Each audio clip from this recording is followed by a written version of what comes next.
உண்மைகளை உறுத்து செல்லும் யூடிவி இரவு நேர பிரதான செய்திகளோடு நான் ராஷித் மல்கதீன். விரிவான செய்திகளுக்கு செல்வதற்கு முன்னர் முதலில் இன்றைய நாளுக்கான தலைப்பு செய்திகளை பார்க்கலாம். முன்னாள் விடுதலை புலி உறுப்பினர்கள் 16 பேர் உள்ளடங்கலாக 93 சிறை கைதிகள் ஜனாதிபதி பொது மன்னிப்பில் விடுதலை. பொசன் தினத்தில் கொலை குற்றச்சாட்டில் மரண தண்டனை பெற்றுள்ள ஆயுள் கைதி துமிந்த சில்வாவிற்கும் விடுதலை. துமிந்தவின் விடுதலையை எதிர்க்கும் அமெரிக்கா. மஹிந்தவும் ரணிலும் ஒன்றிணைந்தால் நல்லாட்சி என்கிறார் முருத்தட்டுவ ஆனந்த தேரர். நாளை அதிகாலை 4 மணியுடன் பயண கட்டுப்பாடு தளர்வு. நாடு திறக்கப்பட்டாலும் கோவிட் பரவல் ஓயவில்லை என எச்சரிக்கின்றது சுகாதார தரப்பு.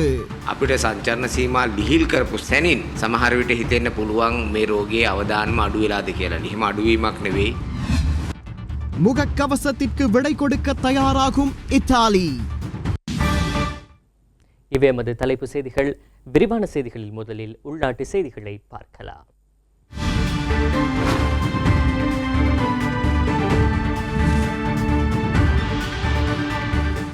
இலங்கையில் பௌத்த மதம் அறிமுகப்படுத்தப்பட்ட பொசன் நோன்மதி தினம் இன்றாகும். இம்முறை பொசன் நோன்மதி தினத்தின் துணைப்பொருள் அனைத்து உயிரினங்களும் நோய் தாக்கம் இன்றி ஆரோக்கியமாக வாழ்தல் என்பதாகும். மஹிந்த தேரர் இலங்கைக்கு வருகை தந்து பௌத்த போதனைகளை வழங்கிய முதல் நாளாக இந்த நாள் கருதப்படுகிறது. அது மாத்திரமன்றி பௌத்த மதம் இலங்கையில் அறிமுகப்படுத்தப்பட்ட தினமே பொசன் தினமாகவும் குறிப்பிடப்படுகிறது. மஹிந்த தேரர் முதலில் இலங்கை தீவில் காலடி பதித்து பௌத்த மத சிந்தனையை அறிமுகப்படுத்தினார். அனுராதபுரம் மிகிந்தலை மலையுச்சியில் வைத்தே மஹிந்த தேரர் இந்த பௌத்த சித்தாந்தத்தின் முதல் போதனையை அந்த காலத்தில் இலங்கையை ஆட்சி செய்த தேவநம்பியதிச மன்னருக்கு வழங்கினார். இந்த வருடத்தில் 2329வது பொசன் தினமாக இன்றைய தினம் அனுஷ்டிக்கப்படுகிறது. பொசன் தினம் தேசிய வைபவமாக இலங்கையில் இடம்பெறுவது வழமையாகும். இம்முறை பொசன் நோன்மதி தினத்தின் துணிப்பொருள் அனைத்து உயிரினங்களும் நோய் தாக்கமின்றி ஆரோக்கியமாக வாழ்வதே ஆகும். கடந்த 21ஆம் தேதி முதல் 28ஆம் தேதி வரை பொசன் வாரம் அனுஷ்டிக்கப்படுகிறது. நேற்றைய தினம் மிகுந்தலை ரஜமகா விகாரையில் ஆலோக பூஜை எனும் ஒளிவிளக்கு பூஜையை புத்த சாசன மத விவகாரம் மற்றும் கலாசார அமைச்சர் என்ற வகையில் பிரதமர் மஹிந்த ராஜபக்ச ஆரம்பித்து வைத்தார். சகல பௌர்ணமி தினங்களிலும் பிரதமர் மஹிந்த ராஜபக்சவின் எண்ணக்கருவிற்கு அமைவாக இடம்பெறும் அமாதம் சிசல தர்ம உபதேச தொடரின் 211வது உபதேச நிகழ்வு மஹிந்த தேரரின் உன்னத இலங்கை வருகை இடம்பெற்ற பொசன் பூரணை தினத்தை முன்னிட்டு இன்று அலரி மாளிகையில் இடம்பெற்றது. சமய வழிபாடுகளில் ஈடுபட்டதைத் தொடர்ந்து தர்ம உபதேச நிகழ்வில் பங்கேற்ற ராஜகீய பண்டித கொப்பேவல மேதங்கர தேரரை பிரதமரின் பாரியார் ஷிரந்தி ராஜபக்ச வரவேற்றார். சுகாதார வழிகாட்டல்களுக்கு அமைய இடம்பெற்ற 211வது தர்ம உபதேச நிகழ்வில் பிரதமரின் பாரியார் மற்றும் குடும்ப உறுப்பினர்கள் சிலர் பங்கேற்றனர்.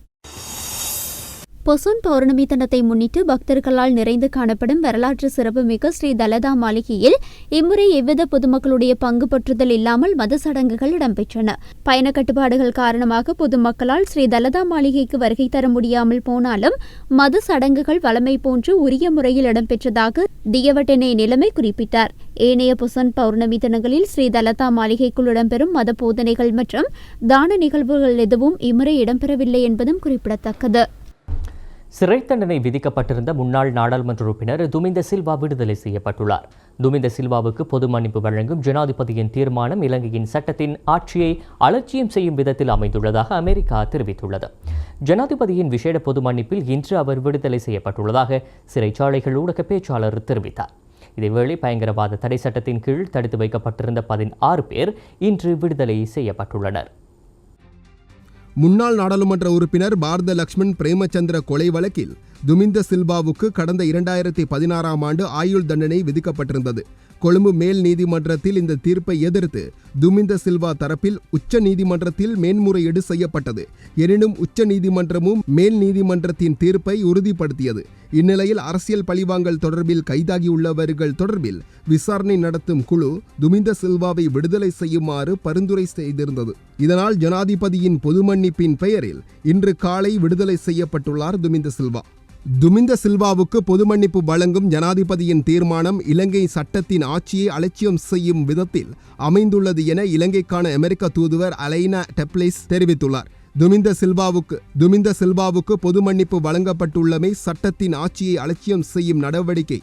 அவருக்கு வழங்கப்பட்ட தீர்ப்பு 2018 உச்ச நீதிமன்றமும் உறுதி செய்துள்ளது என அமெரிக்க தூதுவர் தனது ட்விட்டர் பக்கத்தில் பதிவிட்டுள்ளார். இதேவேளை பயங்கரவாத தடைச்சட்டத்தின் கீழ் தடுத்து வைக்கப்பட்டிருந்த கைதிகளை விடுதலை செய்ததை தூதுவர் வரவேற்றுள்ளார். இலங்கை தன்னை அர்ப்பணித்துள்ள ஐக்கிய நாடுகளின் பெண்தகு அபிவிருத்தி இலக்குகளுக்கு பொறுப்பு கூறலும் நீதி பெறுவதற்கான சமமான வாய்ப்பு முக்கியத்துவமானவை என அவர் மேலும் தெரிவித்துள்ளார்.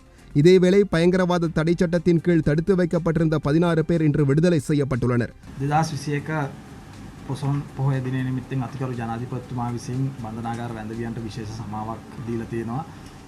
பூரண தினத்தை முன்னிட்டு ஜனாதிபதியின் விசேட பொது மன்னிப்பின் கீழ் இவர்கள் விடுதலை செய்யப்பட்டுள்ளதாக சிறைச்சாலைகள் ஆணையாளர் நாயகம் துஷார உப்புல்தெனிய தெரிவித்தார். இவர்கள் 16 பேர் அடங்கலாக 28 சிறைகளில் தடுத்து வைக்கப்பட்டிருந்த 93 கைதிகள் இவ்வாறு விடுதலை செய்யப்பட்டுள்ளனர்.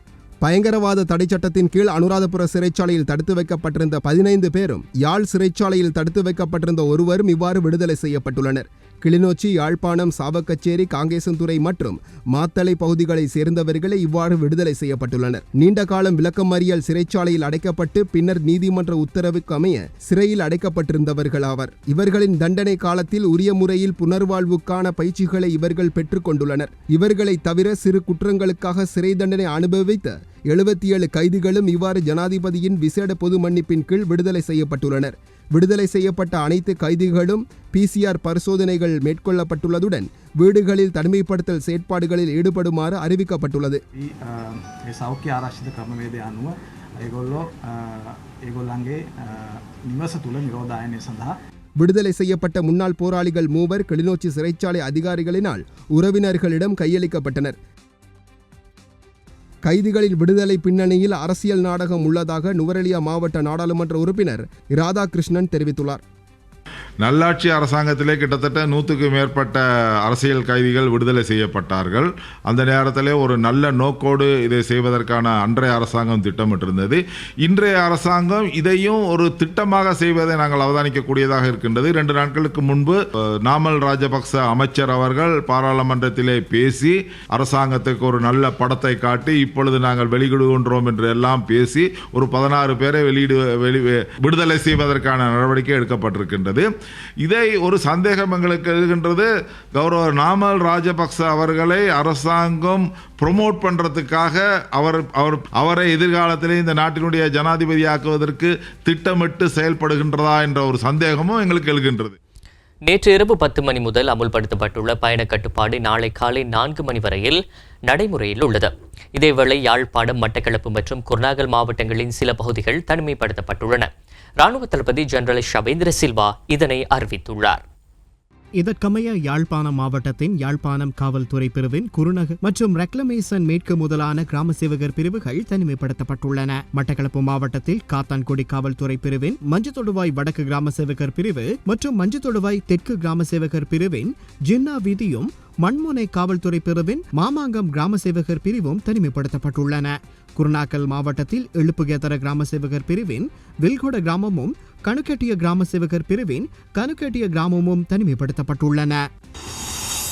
இதேவேளை நேற்றிரவு 10 மணி முதல் அமல்படுத்தப்பட்டுள்ள பயண கட்டுப்பாடு நாளை காலை 4 மணி வரையில் நடைமுறையில் உள்ளது.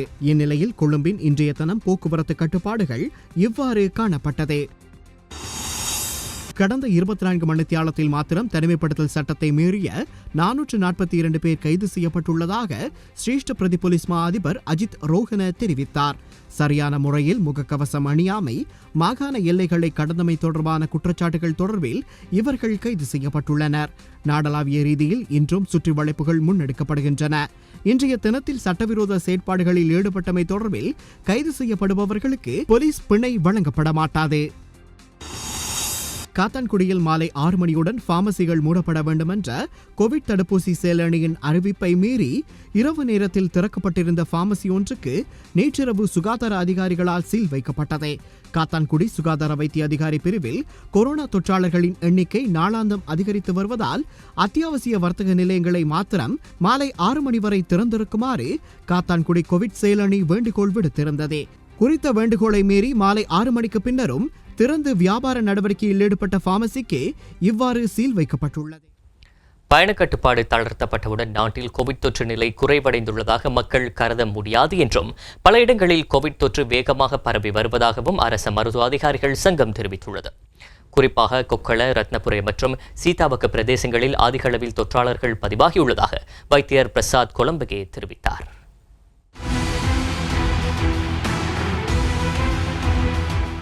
පැහැදිලිව පේන්න තියෙන කාරණාව තමයි සංචරණ සීමාවන් උල්ලංඝනය කරමින් ඒ වගේම ජනතාව සමහර ස්ථානවල එකට පොදි ගැහෙන ආකාරයක් கோவிட் தொற்று நிலைக்கு மத்தியில் நாடு திறக்கப்பட்டு மீண்டும் குறுகிய காலத்திற்குள் முடக்கப்பட்டுள்ளது.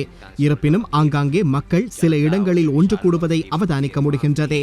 இத்தொற்று நோயை கட்டுப்படுத்துவதிலும் பரவுவதை தடுப்பதிலும் ஏனைய தரப்புகளைப் போன்று மக்களுக்கும் மிகப்பெரிய பொறுப்புள்ளது.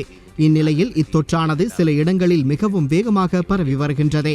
குறிப்பாக கொக்கல, ரத்னபுரி மற்றும் சீதாவாக்க பிரதேசத்திலும் அதிக அளவில் தொற்றாளர்கள் பதிவாகியுள்ளனர். சில இடங்களில் தொற்றை கட்டுப்பாட்டிற்குள் கொண்டு வந்தாலும் மேலும் சில இடங்களில் தொற்று பரவல் தலை தூக்கி வருகின்றது. எனவே மக்கள் தேவையற்ற பயணங்களை தவிர்த்துக் கொள்ள வேண்டும். மக்கள் பொருட்களை கொள்வனவு செய்யும் இடங்களில் அதிக அளவில் குழுமியிருக்கின்றனர். அதேபோன்று அதிகளவான பொருட்களை அள்ளி செல்கின்றனர். சமூக இடைவெளி பேணப்படுவதில்லை. இவ்வாறு மக்கள் பொருட்களோடு சேர்ந்து சில வேளை கொரோனாவையும் வீட்டுக்கு எடுத்து செல்லலாம். எனவே மக்கள் இந்த நேரத்தில் வீடுகளுக்கு கொரோனாவை எடுத்து செல்லாமல் இருக்க வேண்டும். නිවෙසට ගෙනියන්නේ බඩු බාහිර ආදියට අමතරව රෝගයක් වෙන්න පුළුවන්. තමුන්ගේ දුවා දරුවන්ට මේ රෝගය වැළඳෙන්නට පුළුවන්.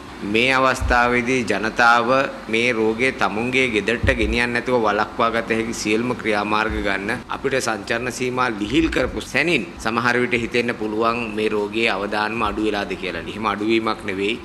பயண கட்டுப்பாடு தளர்த்தப்பட்டவுடன் தொற்று நோய் குறைவடைந்துள்ளதாக கருதலாம். ஆனால் அவ்வாறான ஒரு நிலை ஏற்படவில்லை. இத்தொற்று சில பகுதிகளில் தற்போதும் பரவி வருகின்றது. மேலும் சில இடங்களில் அபாயகரமாக இத்தொற்று பரவியுள்ளது. டெல்டா கோவிட் வைரஸ் திரிபு அடையாளம் காணப்பட்ட பிரதேசங்களை முழுமையாக முடக்குமாறும் குறித்த பிரதேசங்களில் எழுமாறான PCR பரிசோதனைகளை மேற்கொள்ளுமாறும் நாம் தேசிய தொற்று நோய் விஞ்ஞான பீடத்திற்கு பரிந்துரைத்துள்ளோம். அதேபோன்று இந்த டெல்டா தொற்றாளர்களுடன் தொடர்பு பட்டவர்களை கண்டறிந்து அவர்கள் இருக்கும் பிரதேசங்களிலும் PCR பரிசோதனைகளை மேற்கொள்ள வேண்டும். இதன் பிறகே நாட்டினுள் இந்த டெல்டா வைரஸ் எந்தளவு தூரம் பரவியுள்ளது என்பதை உறுதிப்படுத்த முடியும். தற்போது இந்த பரிசோதனைகள் ஏதோ ஒரு வகையில் நடைபெற்று வருகின்றன. මේ ඩෙල්ටා ප්‍රභේදය හඳුනාගත්ත ප්‍රදේශ සම්පූර්ණයෙන්ම ලොක්ඩවුන් කරන්න, ඒ වගේම එහින් පිටවීම හෝ ඇතුළීම අයින් කරන්න, අහඹු පරීක්ෂණ සිදු කරන්න. கிளிநொச்சி ஆடை தொழிற்சாலை ஊழியர்களுக்கு ராணுவத்தினரின் ஏற்பாட்டில் கோவிட் தடுப்பூசி ஏற்றும் பணிகள் இன்று ஆரம்பமானது. கிளிநொச்சி அருவிகள் நகரில் அமைந்துள்ள தனியார் ஆடை தொழிற்சாலை இரண்டிலும் சுமார் 3000 பேர் பணியில் ஈடுபட்டுள்ளனர் என்பது குறிப்பிடத்தக்கது.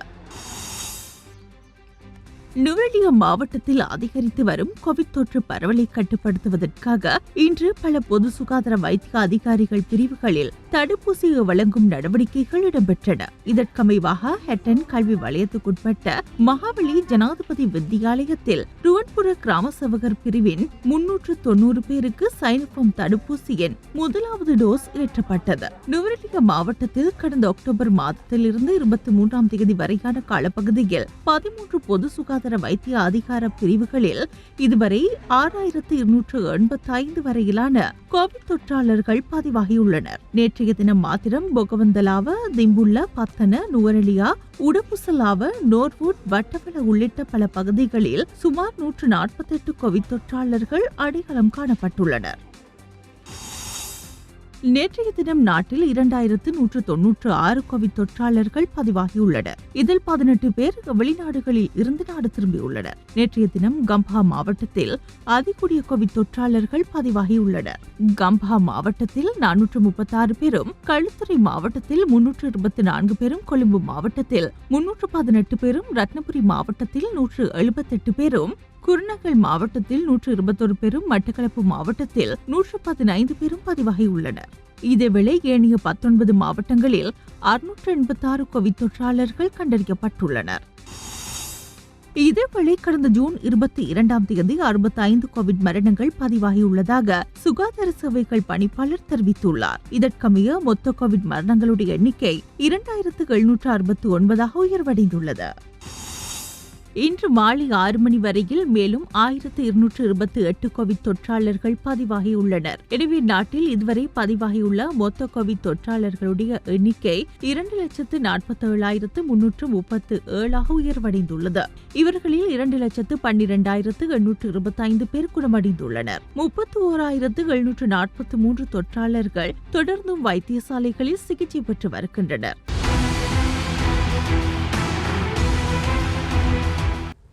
நாடு எதிர்நோக்கியுள்ள பேரழிவில் இருந்து நாட்டை பாதுகாக்க ரணில் விக்ரமசிங்க எங்களோடு இணைந்து அரசுக்கு எதிராக செயற்பட வேண்டும் என நாடாளுமன்ற உறுப்பினர் ராஜித சேனாரத்ன தெரிவித்தார். இந்த நிலையில் ரணில் விக்ரமசிங்கவும் மஹிந்த ராஜபக்ஷவும் ஒன்றிணைந்தால் நாட்டிற்கு சிறந்த சேவையை ஆற்ற முடியும் என்பது மக்களின் எதிர்பார்ப்பாக காணப்பட்டது என முருத்தட்டுவே ஆனந்த தேரர் தெரிவித்தார். நாடாளுமன்ற உறுப்பினராக பதவி பிரமாணம் செய்து கொண்ட ஐக்கிய தேசிய கட்சியின் தலைவர் ரணில் விக்ரமசிங்க முருத்தட்டுவ ஆனந்த தேரரை சந்தித்து ஆசி பெற்றுக் கொண்டார்.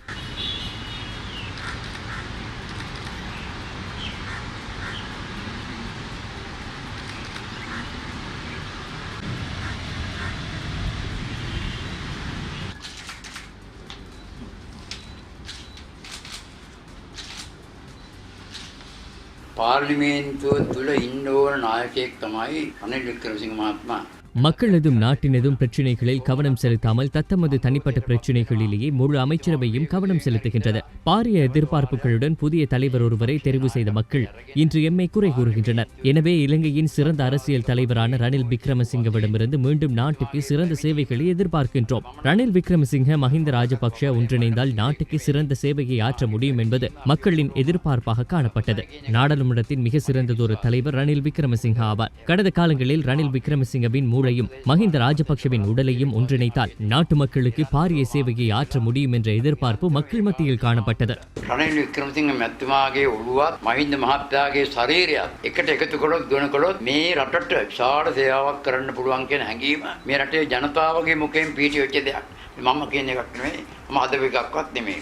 இதேவேளை ரணில் விக்ரமசிங்க நாடாளுமன்ற உறுப்பினராக பதவியேற்றது குறித்து நாடாளுமன்ற உறுப்பினர் ராஜித சேனாரத்ன இவ்வாறு தெரிவித்தார். තුමා පැමිණීම ගැන අපි සතුටු වෙනවා. එමෙ දීර්ඝකාලීන බල පුරුද්දක් තියෙන කෙනෙක් ඇවිල්ලා පාර්ලිමේන්තුවේ වාඩි වෙන එක හොඳයි. මේ ඉන්න අට්ටඹියන්ට වඩා දැන් ඉන්න හුඟක් අට්ටඹියන්ට වඩා. நாடாளுமன்ற உறுப்பினராக அவரின் வருகை குறித்து நாம் மகிழ்ச்சி அடைகின்றோம். தற்போது நாடாளுமன்றத்தில் இருப்பவர்களை விட நீண்ட கால அனுபவமுடைய ஒருவர் நாடாளுமன்றத்துக்கு வருகை தருவது சிறப்பானது. எனினும் நாடாளுமன்ற உறுப்பினர் ஒருவருக்கு உள்ள கடமைகளையும் பொறுப்புகளையும் அவர் செய்ய வேண்டும். நாடு எதிர்நோக்கியுள்ள பேரழிவில் இருந்து நாட்டை பாதுகாக்க எங்களோடு இணைந்து அரசுக்கு எதிராக செயற்பட வேண்டும். தலைமைத்துவம் ஏற்கனவே உருவாகிவிட்டது. அதனை பின்தொடர்ந்து செல்ல வேண்டும். ரணில் விக்ரமசிங்கவின் காலம் சிறந்ததாக அமைந்தால் தொடர்ந்து கடமையாற்றுவார். மாறாக கடந்த காலங்களைப் போன்று கெட்ட காலமாக அமைந்தால் எம்மால் ஒன்றும் செய்ய முடியாது. சஜித் பிரேமதாசவின் தலைமைத்துவத்துடன் ஒன்றிணைந்து செயற்பட வேண்டும். சஜித் அணியோடு ஒன்றிணைந்து பணியாற்றுவதாக அண்மையில் அவர் தெரிவித்திருந்தார். එයාගේ කාලේ හොඳ නම් එයා හරියට වැඩ කරයි. කාලේ දිගටම නරක නම් පෞගේ කාලේ වගේ ඉතින් මොනව කරන්න. ඒතකොට අපේ සජිත් නායකතුමත් එක්ක එකතු වෙලා එයාම ලබා දුන්න විපක්ෂ නායක ධූරේ එයත් එකඟ වෙලා ලබා දුන්න විපක්ෂ නායක ධූරේ එතුමා යටතේ මේව කළා. මම දැක්කා එතුමාගේ සම්මුඛ සාකච්ඡාවේදී එතුමා කියනවා මම සජබේත් එක්ක එක්කව වෙලා වැඩ කරනවා කියලා. අන්නේ හරි බොහොම හොඳයි. இந்த நிலையில் நாடாளுமன்ற உறுப்பினராக பதவி பிரமாணம் செய்து கொண்டுள்ள ரணில் விக்ரமசிங்கவை சந்தித்து வாழ்த்துக்களை தெரிவித்துள்ள பிரதமர் மஹிந்த ராஜபக்ஷ சமகால விடயங்கள் குறித்தும் கலந்துரையாடியுள்ளார். பிரதமர் மஹிந்த ராஜபக்ஷவுக்கும் ஐக்கிய தேசிய கட்சியின் தலைவர் ரணில் விக்ரமசிங்கவுக்கும் இடையிலான சந்திப்பொன்று நேற்று பிற்பகல் நாடாளுமன்றத்தில் இடம்பெற்றுள்ளது. இதேவேளை ஆளும் மற்றும் எதிர்க்கட்சி உறுப்பினர்கள், அரசியல் கட்சிகளின் தலைவர்கள் என பலரும் வாழ்த்துக்களை தெரிவித்துள்ளமை குறிப்பிடத்தக்கது. இலங்கையின் நாடாளுமன்ற வரலாற்றில் ஐக்கிய தேசிய கட்சியின் தலைவர் ரணில் விக்ரமசிங்க சாதனை படைத்துள்ளார். 1977 ஆண்டு முதல் இலங்கையின் நாடாளுமன்றத்தை பிரதிநிதித்துவப்படுத்தும் ஒரே நாடாளுமன்ற உறுப்பினராக ரணில் விக்ரமசிங்க உள்ளமை குறிப்பிடத்தக்கது. 44 ஆண்டு கால சேவையுடன் நாடாளுமன்றத்தில் மிக நீண்ட காலம் பணியாற்றிய பெருமையும் ரணில் விக்ரமசிங்கவையே சாரும். மத்திய வங்கி பிணை மோசடி நடவடிக்கை விவகாரத்தில் முன்னாள் நிதியமைச்சர் ரவி கருணாநாயக் உள்ளிட்ட 10 பேருக்கு எதிராக தொடரப்பட்ட வழக்கினை அடுத்த மாதம் விசாரணைக்கு எடுத்துக்கொள்ள நீதிமன்றம் தீர்மானித்துள்ளது. மத்திய வங்கி பிணை மோசடி நடவடிக்கை விவகாரத்தில் முன்னாள் நிதியமைச்சர் ரவி கருணாநாயக்க உள்ளிட்ட 10 பேருக்கு எதிராக தொடரப்பட்ட வழக்கினை எதிர்வரும் ஜூலை மாதம் 2ஆம் தேதி விசாரணைக்கு எடுத்துக்கொள்ள கொழும்பு மேல் நீதிமன்றத்தின் சிறப்பு ட்ரையல் அட்பா நீதிமன்றம் நேற்று தீர்மானித்தது. மத்திய வங்கியில் 2016 ஆண்டு மார்ச் மாதம் 31 தேதி நடாத்தப்பட்ட 3வது பிணை முறைகள் ஏலத்தின் போது இடம்பெற்ற மோசடிகள் ஊடாக 15 பில்லியன் ரூபாய் அரசுக்கு நட்டம் ஏற்படுத்தியமை தொடர்பான வழக்கே இவ்வாறு விசாரணைக்கு எடுத்துக் கொள்ளப்பட உள்ளது. கோவிட்-19 பரவல் நிலைமை காரணமாக நீதி சேவை ஆணைக்குழு வெளியிட்ட சுற்று நிரூபத்தை அடிப்படையாக கொண்டு குறித்த வழக்கு பிற்போடப்பட்டிருந்த நிலையிலேயே நேற்று அதனை மீள விசாரணைக்கு எடுப்பதற்கான திகதி அறிவிக்கப்பட்டது. சீனாவிலிருந்து சட்டவிரோதமாக இறக்குமதி செய்யப்பட்ட சுமார் 2 கோடி ரூபாய் பெறுமதியான ஒரு தொகை சிகரெட்டுகள் கொழும்பு துறைமுக சுங்கத் திணைக்களத்தால் கைது செய்யப்பட்டுள்ளது. இயந்திரங்கள் மற்றும் உதிரி பாகங்கள் என்ற போர்வையில் இறக்குமதி செய்யப்பட்ட குறித்த சிகரெட்டுகள் சுங்கத் திணைக்களத்தின் சோதனை பிரிவினரால் கண்டுபிடிக்கப்பட்டன. சிறிய கதிரைகள் வடிவில் நுட்பமாக மறைத்து வைக்கப்பட்டிருந்த 2,76,000 சிகரெட்டுகள் கைப்பற்றப்பட்டுள்ளதாக சுங்கத் திணைக்களம் தெரிவித்துள்ளது. கெலியோயா பிரதேசத்தில் உள்ள நிறுவனம் ஒன்றினால் குறித்த சிகரெட்டுகள் இறக்குமதி செய்யப்பட்டுள்ளதாக விசாரணையின் போது தெரியவந்துள்ளது. சிறையில் உள்ள ஒழுங்கமைக்கப்பட்ட குற்ற செயல்களுடன் தொடர்புடைய சுப்புன் தரங்க என்பவரின் உதவியாளர் ஒருவர் கைது செய்யப்பட்டுள்ளார். அத்துடன் சந்தேக நபரின் வீட்டில் புதைக்கப்பட்டிருந்த T56 ரகத்தைச் சார்ந்த 672 துப்பாக்கி ரவைகள் போலீஸ் விசேட அதிரடிப்படையினரால் கைப்பற்றப்பட்டுள்ளது. இந்த நபர் பலியத்த சிரிபுர கலகம பிரதேசத்தைச் சேர்ந்த 41 வயதான ஒருவர் என விசாரணையின் போது தெரியவந்துள்ளதாக போலீசார் தெரிவித்துள்ளனர். கொழும்பு முகத்துவாரம் பிரதேசத்தில் சுமார் 10 மில்லியன் ரூபாய் பெறுமதியான ஹெரோயின் போதைப் பொருளுடன் பெண் ஒருவர் கைது செய்யப்பட்டுள்ளார். 25 வயதான குறித்த பெண் கொழும்பு வடக்கு மோசடி ஒழிப்பு பிரிவினரால் கைது செய்யப்பட்டுள்ளதாக போலீஸ் பேச்சாளர் சிரேஷ்ட பிரதி போலீஸ் மா அதிபர் அஜித் ரோஹன தெரிவித்தார். நேற்றிரவு 10 மணி அளவில் புறக்கோட்டை போதிராஜ மாவட்டத்தில் தனியார் ஒருவருக்கு சொந்தமான 2 ஃபேன்சி கடைகள் ஒரே நேரத்தில் தீப்பற்றி முற்றாக எரிந்துள்ளது. 2 கடைகளும் சுமார் 50 மீட்டர் தூரத்திற்கு உட்பட்டதாக காணப்படுகின்றது. ஒரே நபருடைய வேறு வேறு இடத்தில் உள்ள 2 கடைகளும் இவ்வாறு தீப்பற்றி எரிந்துள்ளதில் சந்தேகம் நிலவுவதாக கடை உரிமையாளரின் உறவினர் ஒருவர் குறிப்பிட்டுள்ளார். அருகிலுள்ள மற்றொரு தொலைபேசி கடையும் சிறு சேதத்திற்கு உள்ளாகி இருக்கின்றது. தீயணைப்பு படையினர் தீப்பற்றிய கடைகளின் தீயை நேற்றிரவு அணைத்துள்ளனர். இன்று நண்பகல் அரச ரசாயன பகுப்பாய்வு திணைக்கள அதிகாரிகளும் புறக்கோட்டை போலீசாரும் பகுப்பாய்வுகளை மேற்கொண்டதுடன் விசாரணைகளையும் ஆரம்பித்துள்ளனர்.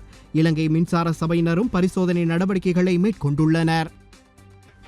தளவில் யூடிவியின் இரவு நேர பிரதான செய்தி அறிக்கையை நிறைவுக்கு கொண்டு வருகிறோம். எமது அடுத்த பிரதான செய்தியை நாளை இரவு 7:30 எதிர்பாருங்கள். தொடர்ந்தும் யூடிவி நிகழ்ச்சிகளோடு இணைந்திருங்கள்.